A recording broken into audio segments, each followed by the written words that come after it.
for me. He woke me up. I didn't have any food. Oh, Lord, I just survived. And the Lord, I said, you know. And right now, we just want to thank you, Lord. Come on, fellas.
And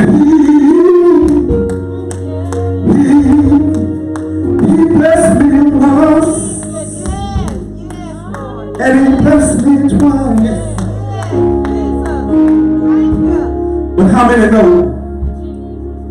How many know that he been blessing me? Oh.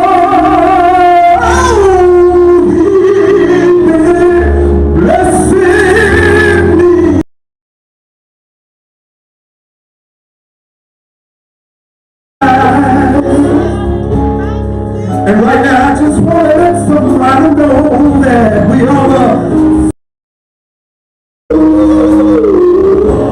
thank you, Lord.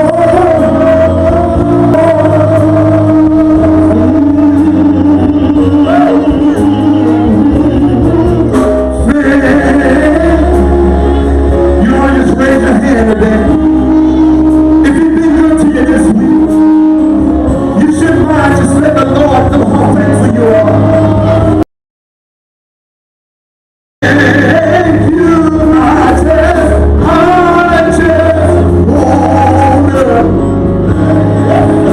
just want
back in the old church, see, these corners had a little fire. They had fire. And they would just wrap back and fire keep on burning. See, if I was at 656 L Street, Deacon of Mother, long way, a long way. Lord, you brought me over here. Brought me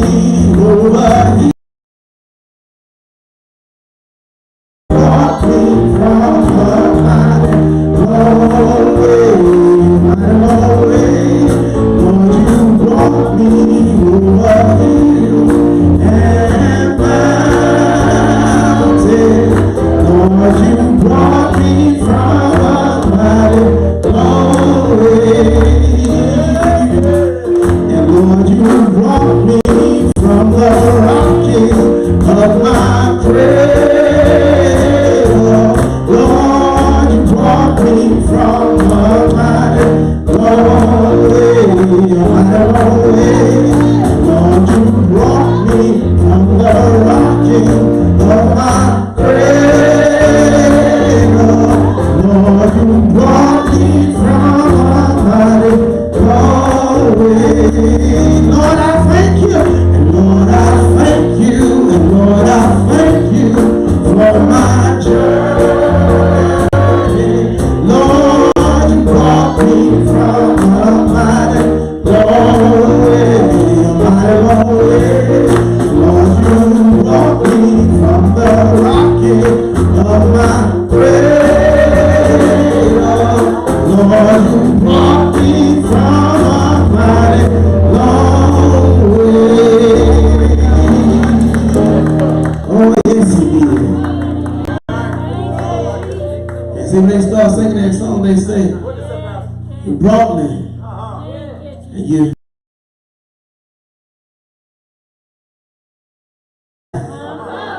wasn't all sad times, but I thank you for my journey. See, my journey ain't your journey. Your journey ain't been my journey. But when I take just a few, remember how good God has been. That just be remembering some of the folk that he blessed me to see. Good days, had some bad days, had some happy times, had some sad times, but it's my journey. And the good, he didn't leave me, nor did he forsake me. All through the years, he was right there by my side. And it's been a long, long journey. Been right there. Proverbs chapter 27, Proverbs chapter 27, by my side. Some of us, it would do us well that sometimes we get caught up in what we're going through. It ain't the first time you've been going through. It ain't the last time you're going to go through. And if he kept you before, he don't do it again. Somebody said, Pastor, it's the 20th of the month. And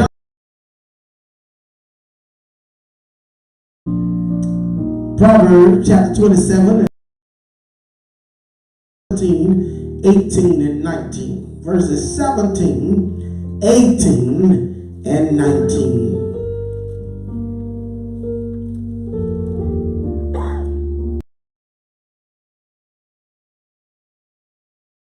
From yours. As iron sharpens iron, so a man sharpens the countenance of his friends. Whoever keeps the fig tree will eat its fruit. Oh, I gotta walk heavy today. As you get ready to take your seat, look at your neighbor. Want you to handle your business. You may take your seats. You may take your seats. Ushers, you may adjust yourselves. Might we pray, Father God, we thank you on. We thank you for preaching power. We thank you for the ability to calm even the cold that I've suffered all week long so that your people can hear from you today. Magnify yourself in this place. Throw your weight around. Do as only you can do. Shake the we came not for another political uprising. We didn't come for another calm on the scene. But we came because we need and we pray. Amen. Amen. This month, October, is our steward. Rich in what matters the most. Being rich in what matters the most. And I wanted to go, but if you get the nuances of this week, you'll be able to get last week and this week in one sermon. Amen? Amen. And what we're going to discover last week is this concept of stewardship. Say stewardship. With most of us in the body of Christ is we confuse stewardship with ownership. You faces looking at me, y'all. Not saying amen, y'all. Trying to figure out what I'm going at. But from a physical standpoint, because whatever you own, they say you own it, but they always want to come and try to take it. They'll give you a deed to land, but tell you if you don't pay your taxes. You say, well, preacher, you don't understand. I own this education I have. I have worked hard to get the degrees and about who you are and whose you are in spite of all the stuff you thought you had owned or mastered. In order to understand this, in order to truly understand this, England has several properties. Her main property is Buckingham Palace. It's a working residence.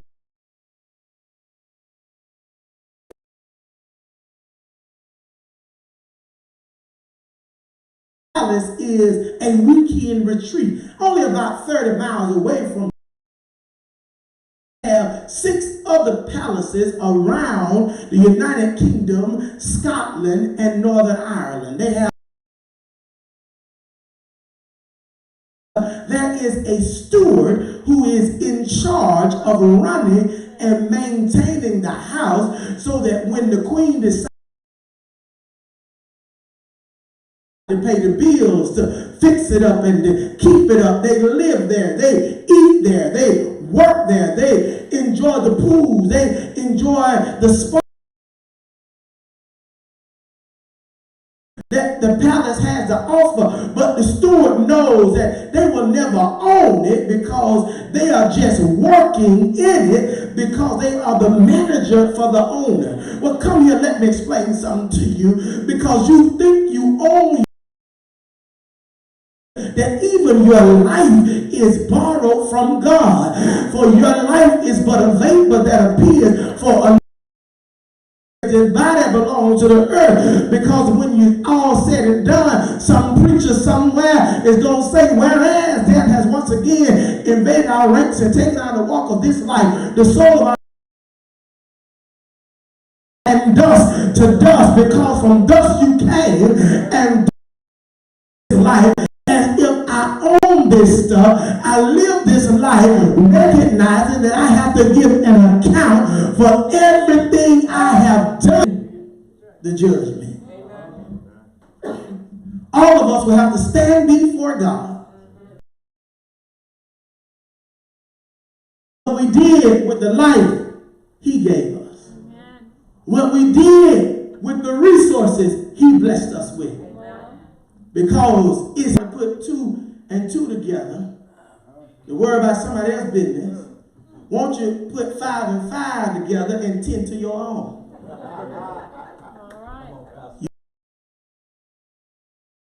Somebody be going through. All of a sudden, people turn into Matlock.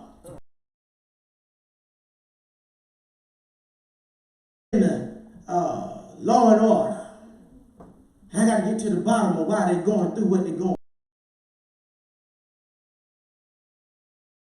She claimed she was a good wife. And here it is, the whole week you've been on the telephone. Trying to figure out why they married falling apart.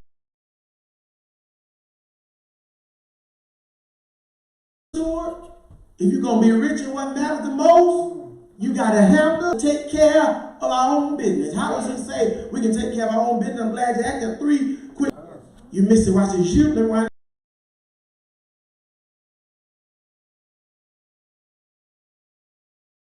Man, you can put your name. But what it says is, in order to handle your bill, you know when you get that lawnmower blade and it done got blade. When you in that kitchen and you cutting that stuff up with that knife and that knife get dull, you can't just blow on it. That knife back sharp so it can do what it was supposed to do. But you know what has happened? We have a lot of yellow-bellied folk.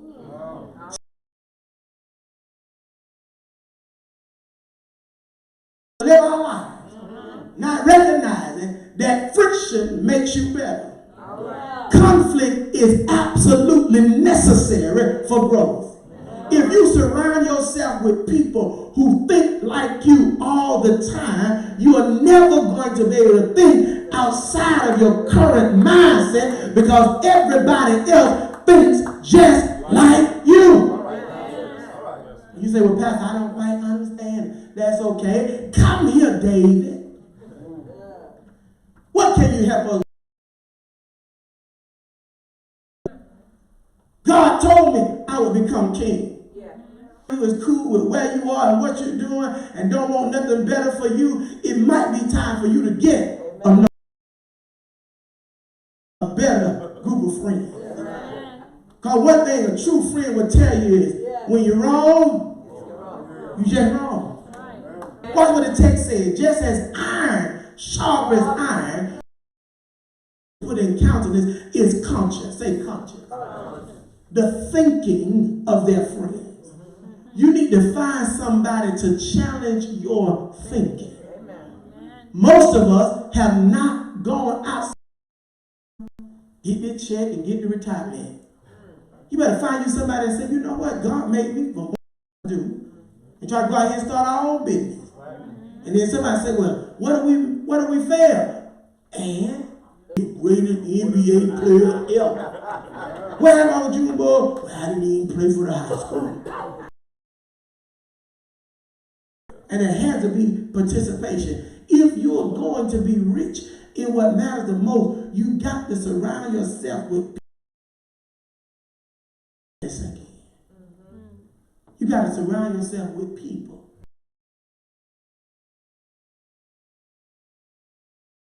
Allow you to sell yourself short. If you find yourself always doubting yourself, speaking negativity over yourself,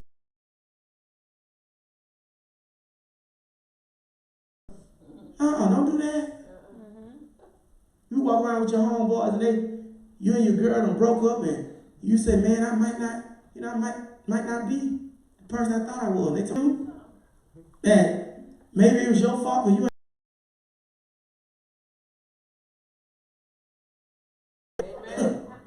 and he didn't recognize what he got, and you don't recognize who I am. We need to go on and cut ties. And you got to surround yourself. As children grow, that's why they say the smaller the child is, the more hours of sleep they need, because growth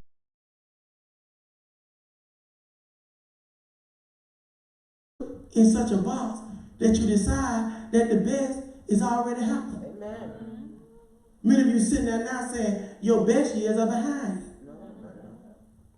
You sitting there, remember, I still got breath in my body.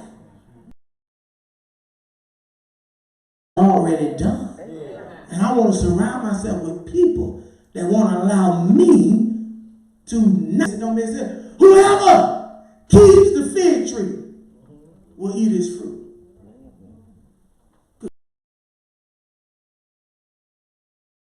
I'll do a little research. A fig tree takes at least 7 years before it produces fruit. So go out and dig around it. Make sure it will fertilize. For 7 years before you can eat one fruit from the tree. I don't know what it is in your life, but whatever it is not going to happen overnight. You can't microwave greatness. It takes time. You sit right here talking about, I'm going to be a millionaire tomorrow and can't save $5 a day. That ain't going to happen. It takes time. And don't sit here and say, if I just got a better job, maybe a little more money, I'll be out there begging for to help you pay for what you need. Yes, sir. Yes, sir. Some point, they got to stop. I know you sit here saying, well, you get you a little beef bouillon and put it down there and make it some au jus. And you porterhouse. And just realize I might be eating this poor man's steak today. But if I save the day, I'll be able to. But most of us in this society don't honor patience. Instant gratification. If I want it, number, a record number, a credit card debt, right now. We owe more in credit card debt. You cannot borrow your way out of poverty. And be careful going to get these little $100 loans.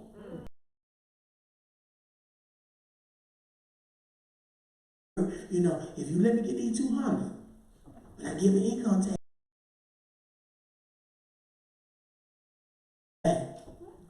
start a savings account. Because October, November, and December, they come every year.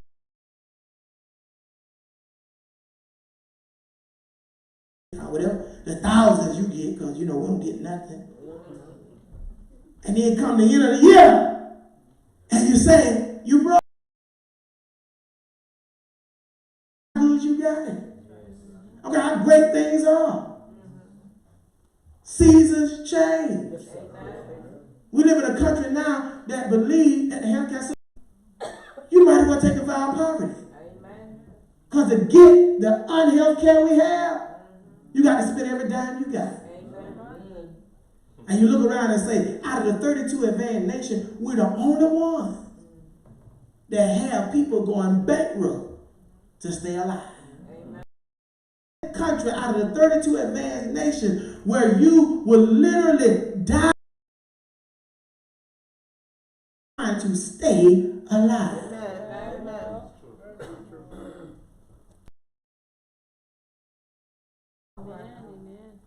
But lo and behold, seasons change.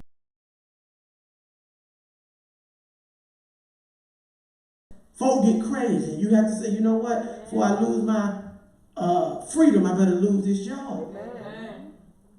But you have for war in the time of peace. Well, watch what it said. Watch the B part of verse 18. The picture it paints is of a steward waiting for the owner to return to their person who doesn't wait.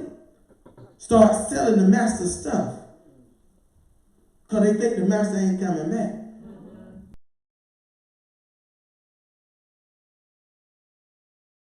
Will be honored. Because one thing about a good master, they always honor.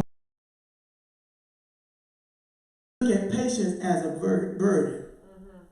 And I know many of you say, well, Pastor, you don't understand what I've been through, and I just want God to do something suddenly, and I want God to do something quickly. And God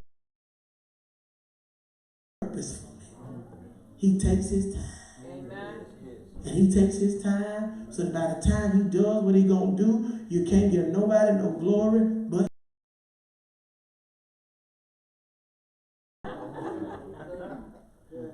but he's always right on time.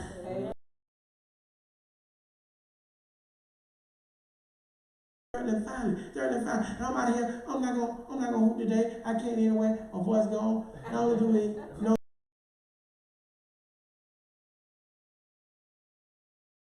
Watch what it says. After he tells them that you got to have some friction to grow, but then you got to wait on the growth. He says, watch this. Look at verse 9. In the water, what you see is who you are. It's your reflection. And then he says, so a man's heart reveals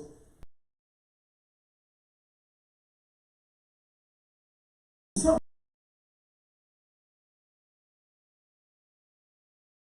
of the time. But you can never fool all the people when you deceive yourself. Self-deception. If you realize you got to wait for the growth, then you got to look and say if it's going to happen. We push our inadequacies on other people. Well, I'm not where I need to be because I had the wrong spouse. You. But Pastor, you won't understand. I had a child when I was a teenager, and that.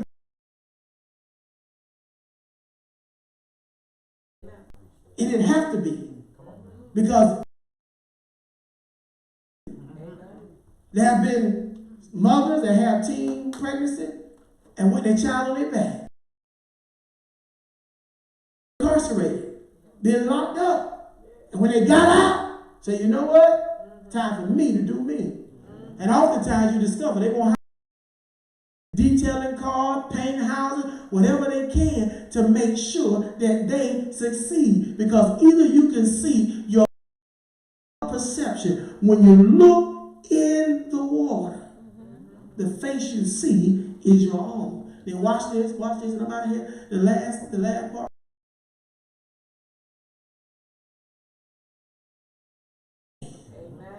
A man's heart reveals the man.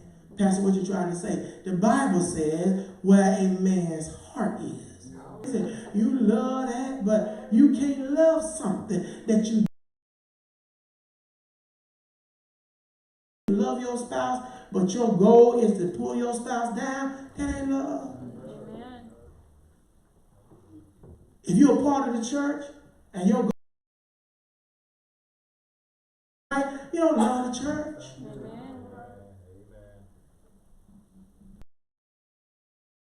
You got to learn to handle your business. And the question is, do you love yourself?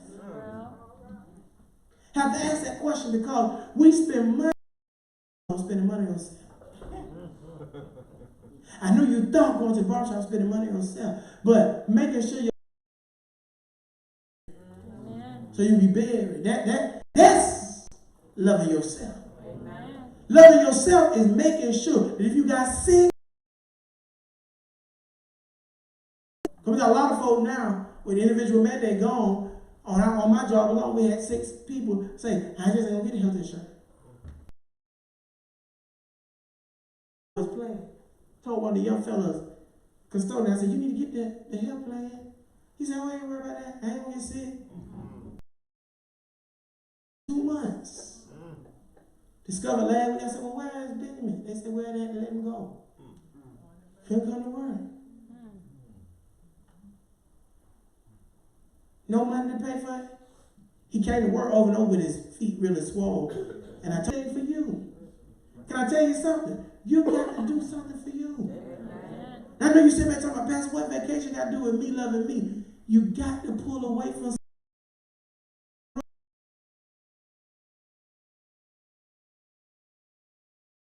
love you enough to spend some time with you. Even if you can't go on vacation, tell everybody you went on vacation. Close and lock the door and don't answer the phone. And do you a true staycation. But it can't be a staycation and everybody know you there and they call you to take them to the doctor, call you to borrow $5 because you ain't had no staycation. You were just working on me.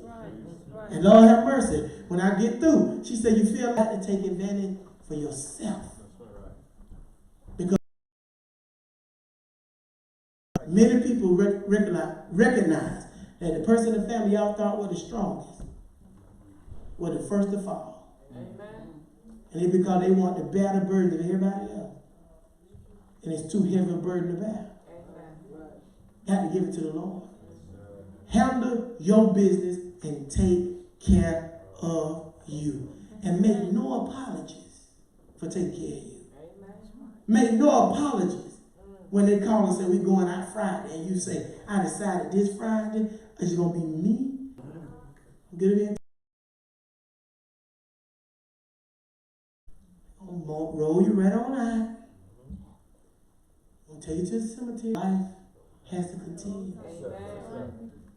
And since you didn't take care of live on, handle your business. Take care of you. Do me a favor, just pat yourself and say, I'm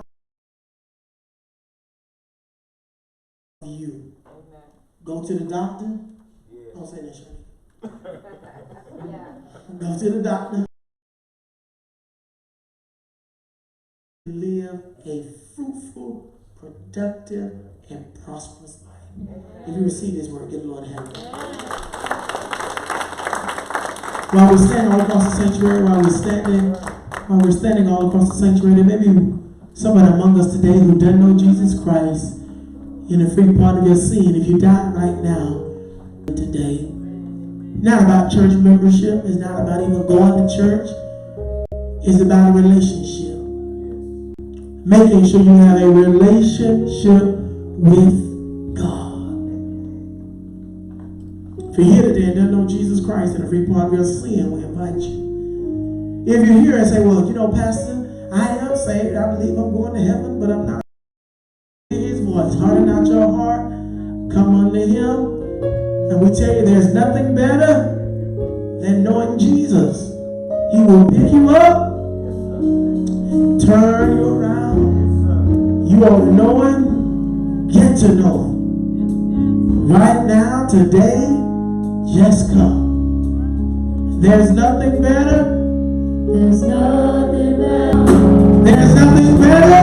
There's nothing better than knowing Jesus. He will pick you up.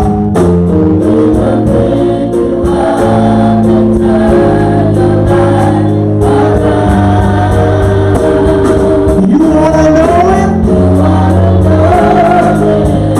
Get to know him. When should you do it?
We're going to watch our memorial video and then we're going to go outside.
been good to me. Hallelujah. I know the Lord's been good to me. Yeah. You've been good to me. Let me tell you that the Lord's been good. I know the Lord's been good. I said the Lord's been good. Just think about it, the Lord's been good. Turning down 85, the Lord's been good. 285 and I-20, the Lord's been good. Ain't been good, good. Has he been so good? Been good. So good. Been good. The Lord been good. Been good. I know the Lord really been good. Been good to me.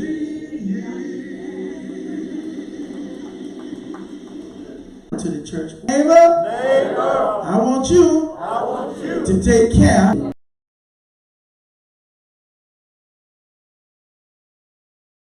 Closing, they'll be selling their house. They're going to close it on this Thursday, and they're going to be relocating out of the state of Georgia in the coming weeks. And so we thank God for their time with us.